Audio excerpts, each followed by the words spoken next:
पाकिस्तान का इसराइली जारहियत के खिलाफ ईरान से मुकम्मल यकजहती का ऐलान। वज़ीर-ए-आज़म शहबाज शरीफ का ईरानी सदर मसूद पज़ेश्कियान को टेलीफोन। कहा, पाकिस्तान इसराइल की बिलाश्त अल जारहियत पर ईरानी हुकूमत और अवाम के साथ मुकम्मल यकजहती में खड़ा है। ये हमले अक़वाम मुत्तहिदा के चार्टर और बैनुल अक़वामी क़वानीन की मुकम्मल खिलाफ वर्जी हैं। ईरान को अक़वाम मुत्तहिदा के चार्टर के तहत दिफा का हक हासिल है। वज़ीर-ए-आज़म की हमलों में कीमती जानों के ज़िया पर दिली ताज़ियत। ईरानी सदर पज़ेश्कियान ने पाकिस्तान की हमायत पर यकजहती पर वज़ीर-ए-आज़म का शुक्रिया अदा किया। वज़ीर-ए-आज़म शहबाज शरीफ और तुर्क सदर एर्दोगान के दरमियान टेलीफोनिक राब्ता। ईरान के खिलाफ इसराइल की जारहियत और खित्ते की तशवीशनाक सूरत हाल पर तबादला ख्याल। दोनों रहनुमाओं ने इत्तफाक किया कि इसराइली हमले ईरान की खुद मुख्तारी और इलाकाई सालमियत के खिलाफ वर्जी हैं। इसराइली हमले अक़वाम मुत्तहिदा के चार्टर, आलमी क़वानीन की भी खिलाफ वर्जी हैं।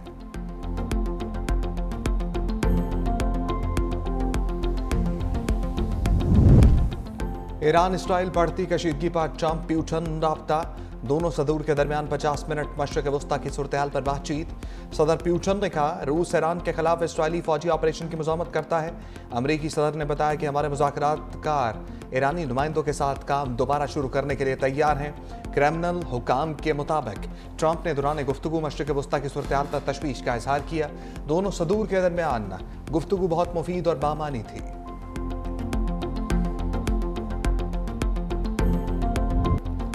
अमरीकी आशीर्वाद में इसराइल की ईरान के खिलाफ मुसलसल जारहियत। जंग में ईरान को गजा से पहली तरजीह पर रख लिया। ईरान के तवानाई इंफ्रास्ट्रक्चर पर नए हमले। दुनिया के सबसे बड़े कुदरती गैस फील्ड पर बमबारी।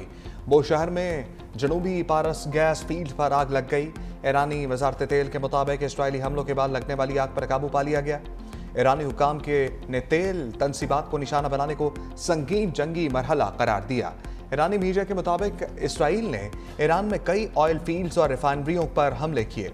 तवानाई इंफ्रास्ट्रक्चर पर हमले जारी रहे तो ये तनाज़ा का नया और ख़तरनाक मोड़ होगा। ईरानी हुकाम ने खबरदार किया। कहा, तेल तनसीबात पर हमले का भरपूर जवाब दिया जाएगा। इसराइल के तेहरान और इस्फहान समेत 10 से ज़ायद शहरों पर क्रूज मिसाइलों से हमले। ईरान के दफाई निज़ाम ने इसराइली मिसाइलों को निशाना बनाया। ईरान का चंद घंटे में सफाक इसराइल को भरपूर जवाब देने का ऐलान।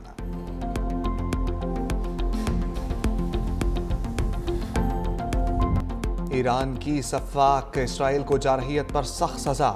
सेहूनी रियासत के खिलाफ ऑपरेशन वादा सादिक सोम जारी। तल अवीव समेत कई शहरों पर बैलिस्टिक मिसाइल से जवाबी हमले। इसराइली नेवी कमांडर समेत 7 अफराद हलाक, दर्जनों जख्मी।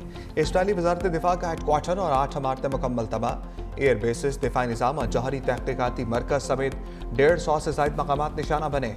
5 मरहलों में 300 मिसाइल दागे गए।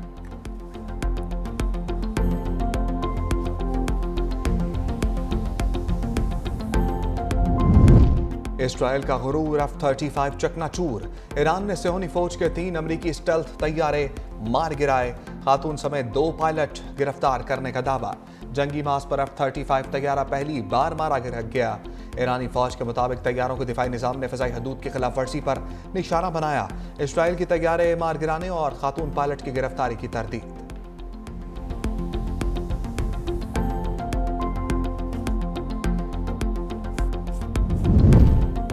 इसराइल को भागने नहीं देंगे, मफलूज करके दम लेंगे।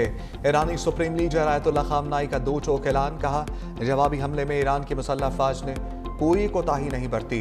इसराइल का जुर्म नाकाबिल माफ़ी है। ईरान की मुसल्लह अफवाज इस वक्त तक नहीं रुकेंगी जब तक मुजरिमों को सजा ना दी जाए। ईरानी पासदारान इनकलाब के कमांडर जनरल वाहदी कहते हैं, पूरी कुव्वत से जवाब दिया। इसराइल को समझ आ गई होगी।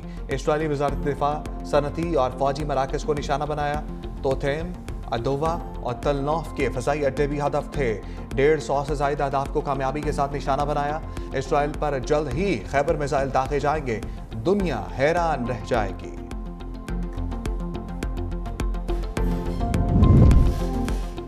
ईरान इसराइल जंग रोकने के लिए अहम राब्ते। तुर्क सदर एर्दोगान और ईरानी हम मनसब मसूद पज़ेश्कियान के दरमियान टेलीफोनिक राब्ता। एर्दोगान ने कहा, इसराइली हमले जौहरी मुज़ाकरात सबूतास करने की कोशिश है। नेतन्याहू खित्ते को आग में झोंकने की कोशिश कर रहा है। तुर्क सदर की सऊदी वलीअहद से भी टेलीफोनिक गुफ्तगू। मोहम्मद बिन सलमान और रजब तैयब एर्दोगान का खित्ते में कशीदगी कम करने पर इत्तफाक। तुर्क सदर ने कहा, इसराइल का ईरान पर हमला खित्ते के लिए सबसे बड़ा खतरा है। एटमी तनाज़े का वाहिद हल मुज़ाकरात है।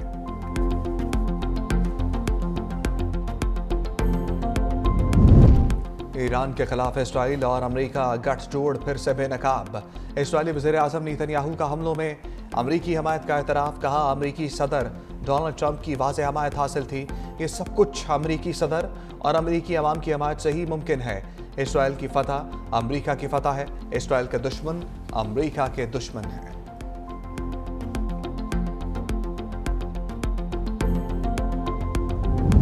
ईरान और अमेरिका के दरमियान जौहरी मुज़ाकरात मनसूख। ओमान ने तस्दीक कर दी।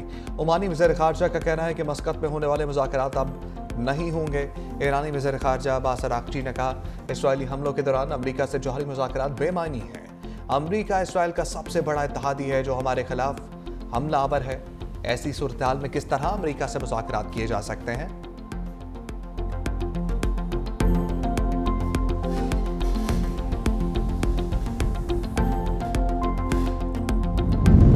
भारत की ईरान इसराइल जंग पर दोगली पॉलिसी।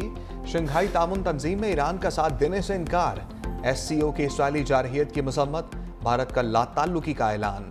भारतीय वज़ारत ख़ारजा ने कहा कि भारत इस बयान पर होने वाली बहस का हिस्सा नहीं, दीगर रुकने ममालिक को अपना मौक़िफ़ पेश किया था और इसी तनाज़ुर में SCO के मखसूस बयान से लाताल्लुक होने का इजहार करते हैं।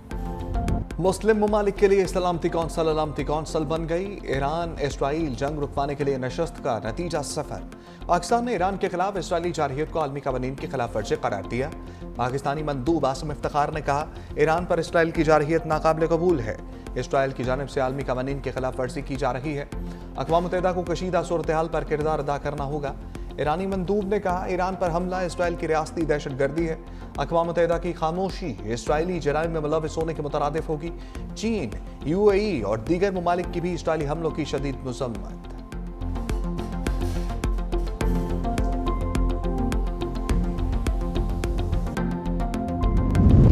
ईरान ने अपनाए हुर्मुज़ की बंदिश पर संजीदगी से गौर शुरू कर दिया। खबर एजेंसी रॉयटर्स का दावा। रिपोर्ट में कहा, तेहरान ने अपनाए हुर्मुज़ बंद की तो दुनिया भर में खाम तेल की सप्लाई लाइन बुरी तरह मुतासर होगी। तेल और LNG की बड़ी सप्लाई इसी रास्ते से की जाती है।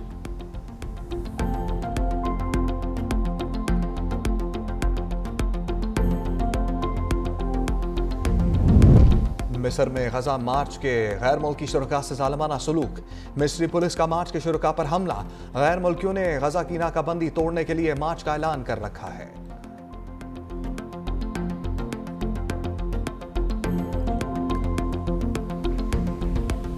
इजराइल के साथ जहां जहां भी इस्लामी दुनिया में ताल्लुकात हैं उनको मुनक़ता होना चाहिए। बच्चों के कातिल, ख्वातीन के कातिल, फ़लस्तीन की तबाही के जिम्मेदार, उनके हाथ मुसलमानों के खून में रंगे हुए हैं। उस हाथ को झटक देना चाहिए। अल्लाह के फजल से पाकिस्तान एक अपने ट्रेडिशनल स्टैंड पे रोज़े अव्वल से खड़ा है, मजबूती से खड़ा है कि हमने इजराइल की स्टेट को ना रिकग्नाइज किया, ना उसके साथ ताल्लुकात बनाए। ख्वाजा आसिफ का इसराइली जारहियत पर मुस्लिम उम्मा को इंतबाह। कहा, मुस्लिम दुनिया मुत्तहिद ना हुई तो सबकी बारी आएगी। इसराइल ने फ़लस्तीन के बाद यमन और अब ईरान को निशाना बनाया। मुस्लिम ममालिक से इसराइल के साथ ताल्लुकात ख़त्म करने का मुतालबा।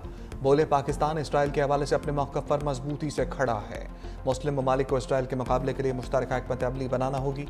हमारा ईरान के साथ रिश्ता देरीना और बेमिसाल है। मुश्किल घड़ी में अपने ईरानी भाइयों के साथ है।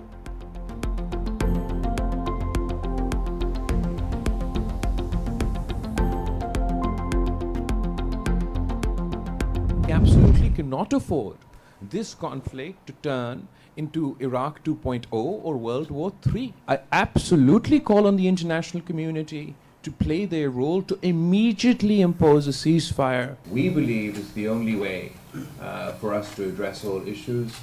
There's no military solution to the issue of Kashmir. A threat to our water supply is an existential threat to Pakistan. It is a matter of our survival. It would provoke Pakistan, acting on this threat, would provoke Pakistan. We would consider it an act of war and have no choice. जंग किसी मसले का हल नहीं। आलमी बरादरी Iran Israel जंग बंदी के लिए किरदार अदा करे। पाकिस्तानी सफारती वफ़द के सरबराह बिलावल भुट्टो की ब्रसल्स में न्यूज़ कॉन्फ्रेंस। कहा, हम ईरान के इराक बनने या तीसरी आलमी जंग के मुतहम्मिल नहीं हो सकते। मजीद कहा, भारत पानी को बतौर हथियार इस्तेमाल कर रहा है। भारत की पानी बंद करने की धमकी पाकिस्तान को इश्ताल दिलाने की कोशिश है।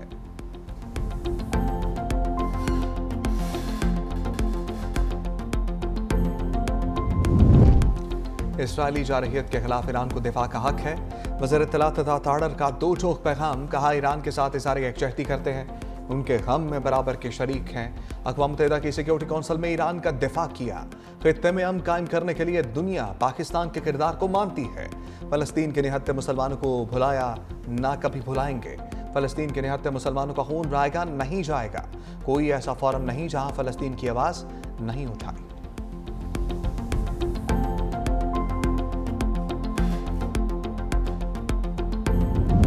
पाकिस्तान के खिलाफ भारतीय साजिश की फैटफ इजलास में धुलाई। भारत पाकिस्तान को ग्रे लिस्ट में शामिल कराने में नाकाम। इजलास के दौरान चीन का पाकिस्तान के हक में वाज़ेह मौक़िफ़, खलीफ की भरपूर हमायत। तुर्की और जापान का भी पाकिस्तान की मुकम्मल हमायत का ऐलान। भारत अपने मकासद हासिल करने में मुकम्मल तौर पर नाकाम हो गया।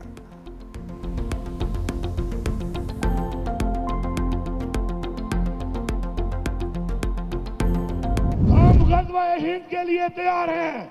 हम पुरअमन जरूर हैं, लेकिन डंडा मारोगे तो डंडा मारेंगे, गोली मारोगे तो गोली मारेंगे। हमारी लीडर इमरान खान के साथ, उसकी बीवी के साथ जो ज्यादती हो रही है, खान साहब इस दफा हम आएंगे तो हम अडियाला जाएंगे, हथियारों के साथ आएंगे। अगर गोली मारी तो एक के बदले में दो गोलियां मारेंगे। मारेंगे नहीं बल्कि ठोकेंगे।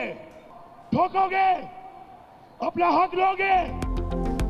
वज़ीर आला अली अमीन गंडापुर धमकियों पर उतर आए। पेशावर में कन्वेंशन से खिताब में कहा, इस बार हथियारों के साथ अडियाला जेल जाएंगे और मज़ामत करेंगे। बानी पीछा और अहलिया के साथ नाइंसाफ़ी की जा रही है। डंडा मारोगे तो डंडा मारेंगे। गोली का हिसाब गोली से होगा। 22 जून को तमाम अजला से कारकुनान निकलेंगे।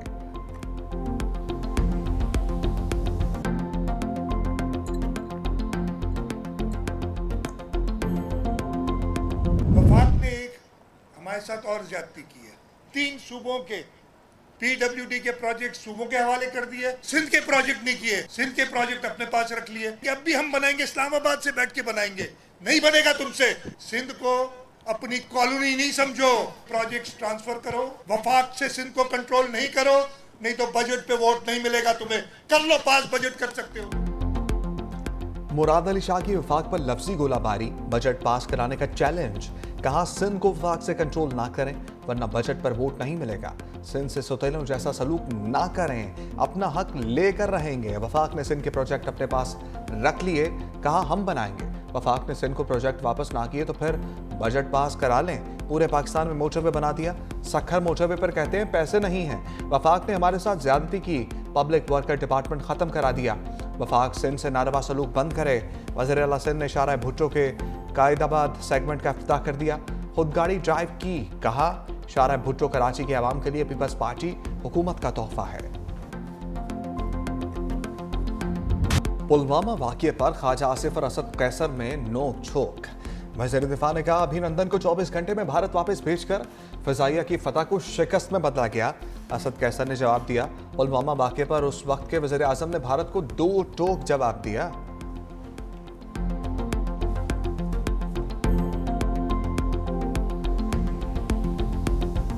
फेडरल ने बहुत कम रिलीजेस दी। हमारे NFC शेयर के हिसाब से हमें 90 अरब रुपए कम मिले। वफाक ने 70 अरब रुपए का वादा किया था कि वो ADP में मर्ज एरिया में और AIP की मद में देंगे। हमने 20 अरब रुपए अपनी जेब से AIP की मद में दिए। 150 अरब रुपए हमने अपने कर्ज उतारने का जो अकाउंट है उसमें डाल दिए हुए हैं। इस साल 47 अरब ज्यादा दिए, उसमें हमें वफाक ने कुछ भी नहीं दिया।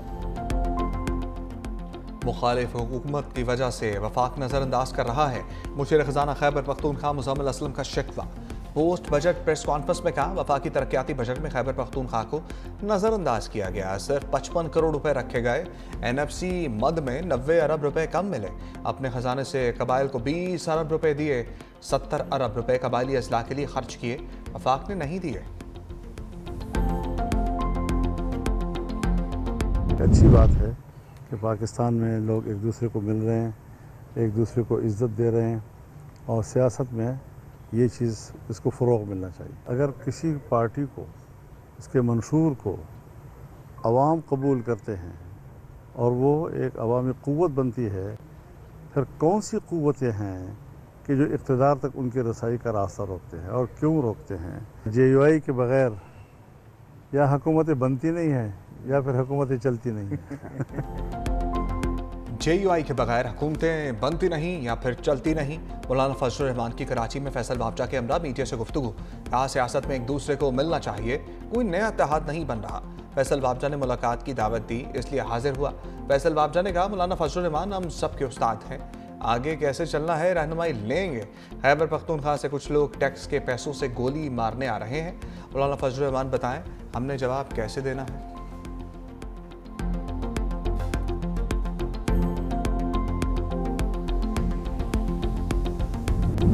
अमीर तबके की जानिब से 1233 अरब रुपए टैक्स चोरी का इंकशाफ। चेयरमैन FPR राशिद रंगड़ियाल की सेनेट की कायमा कमेटी खजाना को ब्रीफिंग। कहा पाकिस्तान में दौलत की तकसीम गैर मुनसिफाना है, सिर्फ 5% आबादी के पास दौलत है। अमीर घरानों की तादाद 6,70,000 है। इन 5% लोगों के जिम्मे 1700 अरब रुपए टैक्स वाजिबात बनते हैं। ये लोग सालाना 499 अरब रुपए टैक्स देते हैं, बाकी अदा नहीं करते।